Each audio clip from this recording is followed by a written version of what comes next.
Boy stops dad's wedding, reveals shocking truth about his fiancée. Dad calls 911. Immediately the church was packed with guests, the scent of fresh roses filling the air. The organist played a soft tune as the bride, Victoria, stood at the entrance in a flowing white gown. Her eyes gleamed with anticipation as she prepared to walk down the aisle.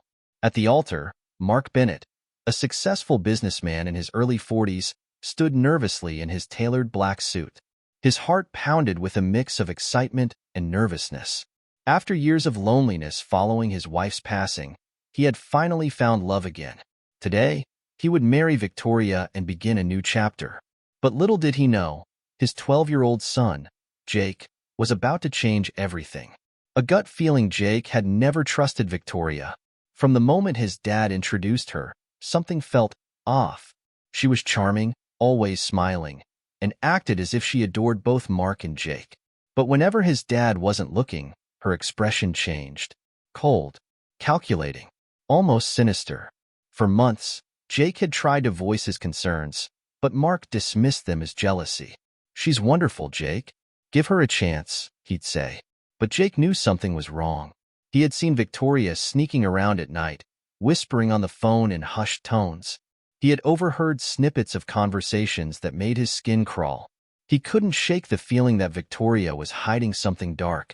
And then, just 2 days before the wedding, he found proof. The shocking discovery: Jake had been in Victoria's study when he stumbled upon her unlocked laptop. The screen displayed an open email account, one she had forgotten to close.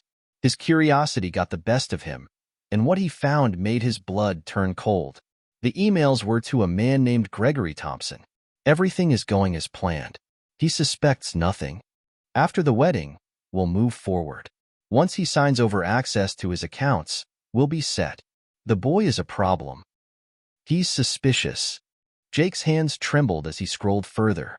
There were details about his father's assets, hidden conversations about money transfers, and worst of all, a message saying soon, he'll be out of the way. Out of the way? Jake didn't need more proof. Victoria was planning something terrible. The wedding interruption. The day of the wedding arrived. As Victoria stepped onto the aisle, the audience stood, watching in admiration. The ceremony was beginning. Jake knew this was his only chance. His heart pounded as he jumped out of his seat, ran to the front, and shouted, "Stop the wedding!" Gasps echoed through the church. Mark looked at his son in shock. "Jake, what are you doing?" Jake turned to his father, tears brimming in his eyes. "Dad, you can't marry her. She's lying to you. She's planning something horrible." Victoria's face paled. "What? That's ridiculous." She laughed nervously. "He's just a child. He's confused." But Jake wasn't done. He pulled out his phone and, in front of everyone, opened the email screenshots. He read them aloud. The audience fell into stunned silence. Mark's face turned pale as he snatched the phone from Jake's hands and read the messages himself. "Victoria, what is this?" Mark demanded, his voice shaking. Victoria took a step back. I can explain." Jake wasn't finished. "She's been working with someone named Gregory. She only wants your money." Calling 911, Mark turned to Victoria with rage in his eyes. "Is this true? Have you been using me?" Seeing no way out, Victoria bolted toward the church doors. But before she could escape, Mark grabbed his phone and dialed 911. "Hello, I need the police. My fiancée has been deceiving me, and I believe she's involved in fraud and possibly worse." Victoria's face twisted in fury. "You little brat. You ruined everything," she screamed at Jake before 2 men from the audience restrained her. Minutes later, the police arrived. They took Victoria into custody, and as they investigated further, they discovered that Gregory Thompson was a known con artist, and Victoria was working with him to drain Mark's fortune. Jake had saved his father from a nightmare. A new beginning. Days later, Mark hugged Jake tightly. "I'm so sorry I didn't listen to you sooner," he whispered. "You saved me." Jake smiled, relieved that his dad was safe. "I just wanted to protect you, Dad." Mark looked at his son with pride. "And you did. You're my hero." From that day on, Mark promised to always listen to Jake's instincts. And as for Victoria, she was behind bars, exactly where she belonged. The wedding might have been ruined, but Jake had saved his father's life. And that was worth more than anything.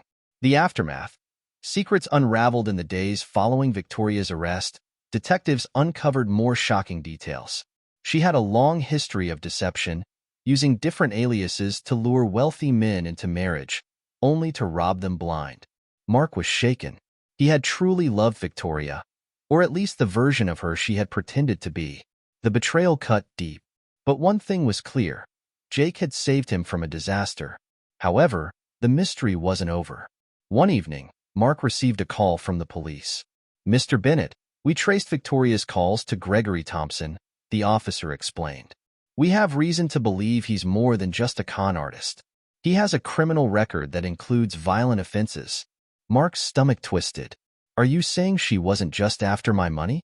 The officer hesitated. "We believe they were planning something worse. Based on their conversations, it seems like Victoria was manipulating you into changing your will. If she had succeeded, well, let's just say you might not be alive much longer." Mark felt sick. The woman he had nearly married hadn't just been planning to rob him. She had been planning to get rid of him entirely. A dangerous shadow despite Victoria's arrest, Gregory Thompson was still out there. And if he knew that Jake had ruined their plan, he wouldn't be happy. One night, Jake was alone in his room when he heard something outside his window. A rustling sound. He froze. It was late, too late for anyone to be wandering around their property. His heart pounded as he peeked through the blinds. A dark figure stood near the bushes. Watching, Jake's breath hitched. He grabbed his phone and ran to his dad's room. "Dad, someone's outside." Mark rushed to the window, his face darkening. He didn't see anything, but he wasn't taking chances. He grabbed his phone and dialed the police. By the time officers arrived, the figure was gone. But they found footprints near the window. Large ones. The final confrontation a few nights later, Mark and Jake were returning home from dinner when they noticed something was off. The front door was slightly open. Mark put a protective arm around Jake. "Stay behind me," he whispered. Slowly, they stepped inside. The house was dark and eerily quiet. Then, a noise. A creak from the kitchen. Someone was inside. Suddenly, a shadow lunged. A man in dark clothing grabbed Mark, shoving him against the wall. "You ruined everything," the man hissed. "Gregory Thompson." Jake acted fast. Without hesitation, he grabbed a heavy vase from the table and hurled it at Gregory's head. The man grunted in pain, stumbling backward. Mark took the chance to fight back, wrestling him to the ground. Within moments, police sirens blared outside. Officers stormed in, pinning Gregory to the floor. Mark gasped for breath, his arms trembling. Jake stood beside him, eyes wide with fear, but also relief. It was finally over. Gregory was arrested, and detectives confirmed he had been hiding nearby for days, waiting for the right moment to strike. Thanks to Jake's quick thinking, both he and his dad had escaped unharmed. A new beginning after that night, Mark made a promise. No more ignoring his instincts, and definitely no more rushing into relationships. Jake, though still shaken, felt proud. He had not only saved his father's life once, but twice. One evening, as they sat on the porch, Mark ruffled Jake's hair and smiled. "You're the bravest kid I know," he said. Jake grinned. "And you're the best dad ever. Just, maybe let me approve the next girlfriend?" Mark laughed, shaking his head. "Deal." As the sun set, father and son sat together, knowing they had each other, and that was more than enough. And this time, they were truly safe. Healing and moving forward in the weeks that followed, life slowly returned to normal for Mark and Jake. Victoria and Gregory were both behind bars, facing multiple charges of fraud, conspiracy, and attempted harm.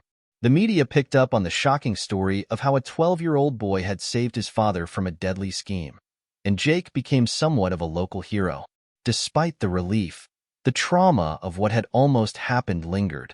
Mark struggled with trust, doubting his ability to judge people.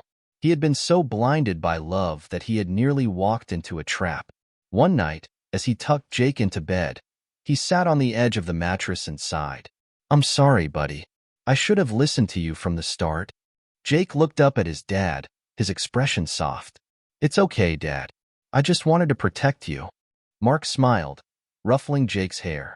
You did. You're my hero.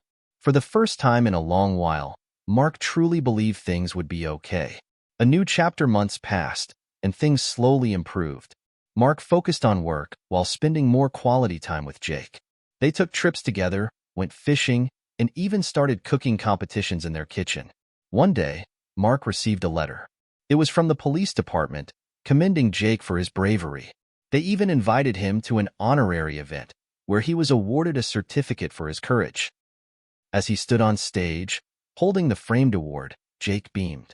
He had once felt like just a kid no one listened to, but now he knew his voice mattered. As they drove home, Mark glanced at his son with pride. So, hero, what should we do to celebrate? Jake grinned. Pizza and a movie? Mark chuckled. You got it. And just like that, life moved forward, not with fear, but with love, laughter, and the unbreakable bond between a father and his son.